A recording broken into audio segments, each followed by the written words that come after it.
warahmatullahi wabarakatuh. Waalaikumsalam. Kami dari kelompok 3 akan mempresentasikan tentang tugas pendidikan anti korupsi dan NASA.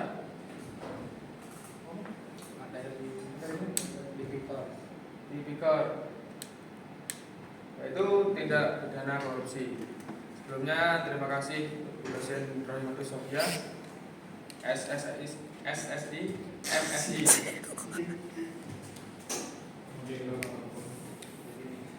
Definisi tindak pidana korupsi atau tipikor merupakan perbuatan melawan hukum yang dilakukan oleh pejabat publik atau individu lain yang menyalahgunakan kekuasaan dan wewenang yang dimilikinya untuk memperoleh keuntungan pribadi atau kelompok tertentu. Bentuk tipikor: 1. Suap, 2. Penggelapan, 3.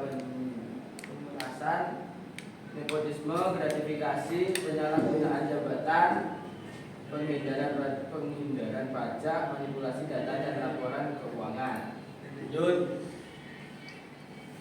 Contoh dampak nyata di Indonesia: kasus Bank Senturi, kerugian besar bagi keuangan negara dan merosotnya kepercayaan publik.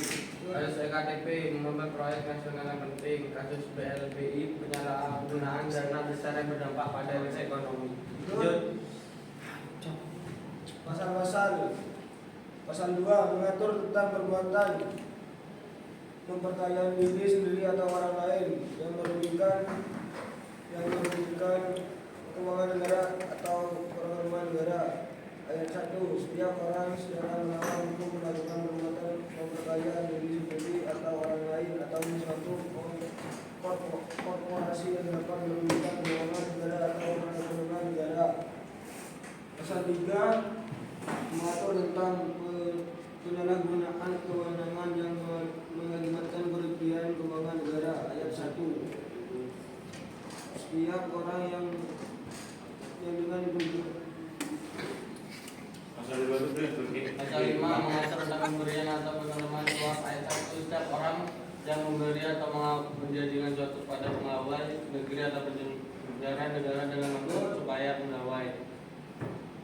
Pasal 12B mengatur tentang gratifikasi yang dianggap suap. Ayat 1. Setiap gratifikasi kepada pegawai negeri atau penyelenggara negara dianggap pemberian suap apabila berhubungan dengan jabatannya. Fungsi KPK. KPK memiliki fungsi penyelidikan, penyidikan, dan penuntutan terhadap tindak pidana korupsi. Fungsi koordinasi dengan instansi yang berwenang melakukan pemberantasan tindak pidana korupsi. Fungsi pengawasan terhadap instansi yang menjalankan tugas dan kewenangan dalam pemberantasan tindak pidana korupsi. Tugas KPK: melakukan tindakan-tindakan yang diperlukan untuk memastikan bahwa kasus-kasus korupsi diproses sesuai hukum, mengembangkan jaringan kerjasama dan instansi lain dalam pemberantasan korupsi, mengawasi pelaksanaan peraturan perundang-undangan yang berkaitan dengan pemberantasan korupsi. Next. yang mencegah tindak pidana korupsi. 1. Pendidikan dan kesadaran, edukasi formal, memasukkan materi anti korupsi dalam kurikulum pendidikan tingkat dasar hingga perguruan tinggi. Program ekstrakurikuler, membentuk klub anti korupsi di sekolah dan universitas. Edukasi non formal, mengadakan sosialisasi dan pelatihan anti korupsi di komunitas masyarakat, melibatkan tokoh masyarakat dan pemimpin agama untuk memberikan penyuluhan tentang nilai-nilai integritas dan anti korupsi. Upaya dengan media sosial dan kampanye publik, kampanye online, media sosial seperti Facebook, Twitter, Instagram, dan YouTube. Membuat konten kreatif seperti video, infografis, dan meme untuk meningkatkan kesadaran dan partisipasi publik. Kampanye publik, melakukan kampanye publik melalui media massa seperti televisi, radio, dan surat kabar untuk menjangkau audiens yang lebih luas. Dua, penguatan institusi reformasi birokrasi. Pertama, penyederhanaan proses birokrasi, mengurangi kompleksitas prosedur administrasi untuk meminimalkan peluang korupsi. Dua, transparansi dan akuntabilitas, meningkatkan transparansi dalam pengambilan keputusan dan pengelolaan anggaran melalui publikasi laporan keuangan dan kinerja instansi pemerintah.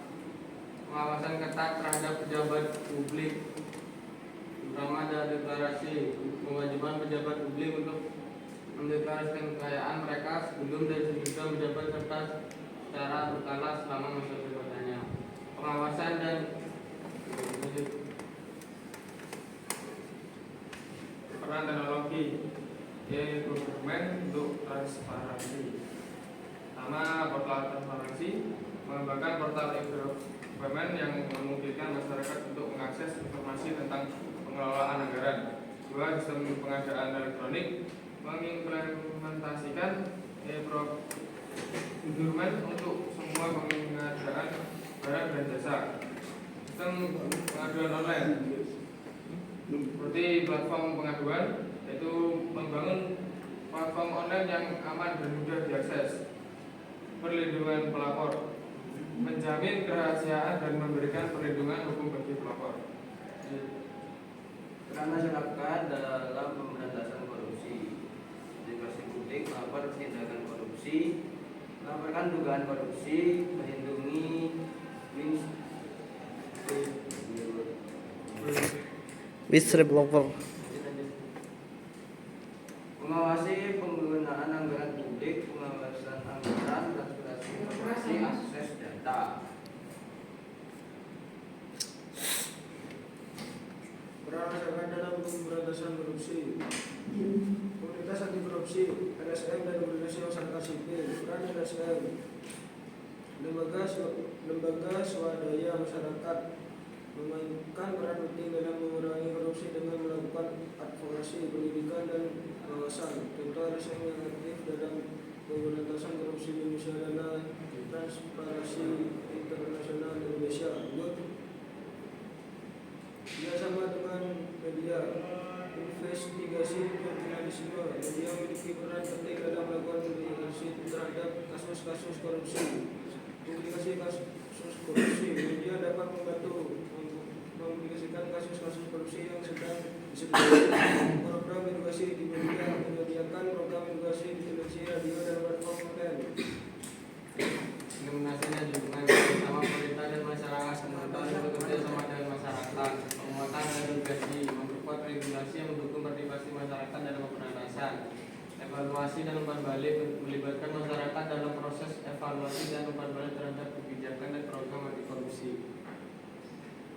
Kesimpulan dari perintah tentang tidak pidana korupsi atau tipikor mungkin mencakup beberapa poin kunci. Dan korupsi, tingkat korupsi yang ada dalam satu negara. Dampak negatif menggambarkan dampak negatif korupsi terhadap perekonomian. Sekian, terima kasih. Assalamualaikum warahmatullahi wabarakatuh. Waalaikumsalam warahmatullahi Oh, kan saya Muhammad Rizal Al-Hati dengan 39. Saya akan bertanya, beli tipikor apa yang paling banyak terjadi di Indonesia? Sekian, terima kasih. Warahmatullahi wabarakatuh. Saya akan menjawab pertanyaan dari Bang Rizal. Delik tipikor apa yang paling banyak terjadi di Indonesia, yaitu suap menyuap. Sekian dan terima kasih. Waalaikumsalam warahmatullahi wabarakatuh. Apa saja 7 bentuk tipikor? Sekian saya, terima kasih. warahmatullahi wabarakatuh. Saya akan menjawab pertanyaan dari Andi. Satu, merugikan keuangan negara. Dua, suap menyuap. Tiga, penerapan dalam jabatan. Empat, pemerasan. Lima, pembuatan curang. Enam, pembenturan kepentingan dalam pengadaan. Tujuh, gratifikasi. Perkenalkan, nama saya Pandi, ini Bunda Ima. Kenapa korupsi terus menerus ada di Indonesia dan berikan contohnya korupsi supaya tidak ada di Indonesia? Assalamualaikum warahmatullahi wabarakatuh. Saya akan menjawab pertanyaan dari Mas Ivan, yaitu lemahnya penegakan hukum di Indonesia dan dan kurangnya penegasan tindakan aparat penegak hukum dan pemerintah. Sekian dari saya, terima kasih. Dan Sekian dari kelompok 3, mohon maaf ada salah kata. sama-sama. Assalamualaikum warahmatullahi wabarakatuh.